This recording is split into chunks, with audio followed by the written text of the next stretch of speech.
Il a raison, le gouvernement, de vouloir protéger les clients en maintenant fermer les établissements comme le vôtre, au-delà du 11 mai donc. Alors, il a raison, du moment qu'il nous permet de tenir le coup financièrement, parce qu'on est clairement identifié comme un vecteur de contamination. On est des endroits où les gens sont proches les uns des autres, et puis c'est même ça qu'ils viennent chercher chez nous.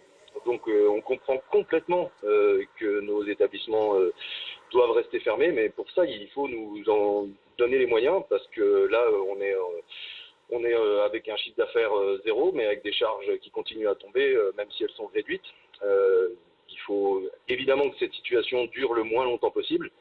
Par contre, nous, à l'inverse des restaurants, et encore, parce que si certains peuvent envisager de s'adapter et mettre du plexi entre deux tables ou d'espacer les tables, leur chiffre d'affaires sera réduit de moitié, mais surtout, est-ce que les clients vont avoir envie d'aller payer un restaurant pour être entouré de plaques de plexi? A priori, non.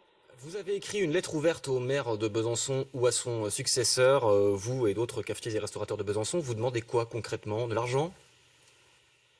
Alors, de l'argent, oui, enfin, évidemment, mais surtout ce qu'on réclame dans un premier temps, c'est d'établir un dialogue et de se mettre autour d'une table pour trouver des solutions rapides, urgentes, parce que on sait très bien que, évidemment, il y a pire que nous, il y aura toujours pire, on peut toujours trouver pire, mais nous, on est quand même en train de perdre des établissements qui nous tiennent à cœur. Avec eux, il y a des salaires, des emplois qui vont disparaître. Il y a tout un secteur d'activité qui est en train de crever à petit feu. Et donc, on demande au pouvoir public d'être là, d'être présent plus que jamais pour nous. Et donc, ça passe par éventuellement la mise en place d'un fonds d'urgence municipal, ville par ville, parce que nous, sur Besançon, on a réussi à se fédérer un petit peu. Mais visiblement, c'est pas le cas dans toutes les villes de France. Nous, on n'a vraiment pas envie de voir Besançon ressembler à ce qu'il est aujourd'hui toute l'année, quoi. Très rapidement pour finir, Antonin Bory, vous avez des artistes comme le Bisontin, Momo Blues ou le DJ Saverio qui se produisent chez eux à cause du confinement et que vous diffusez sur votre site internet. Ça permet de faire de la pub aussi, ça, et de conserver des clients?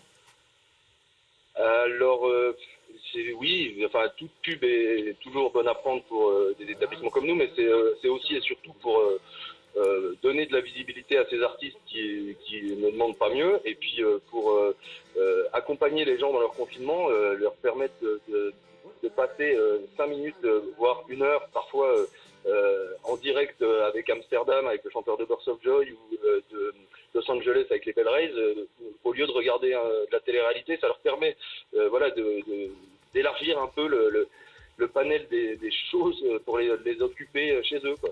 Merci beaucoup Antonin Bory d'avoir été avec nous ce soir. Je rappelle que vous êtes le directeur de la boîte de nuit L'Entonnoir à Besançon.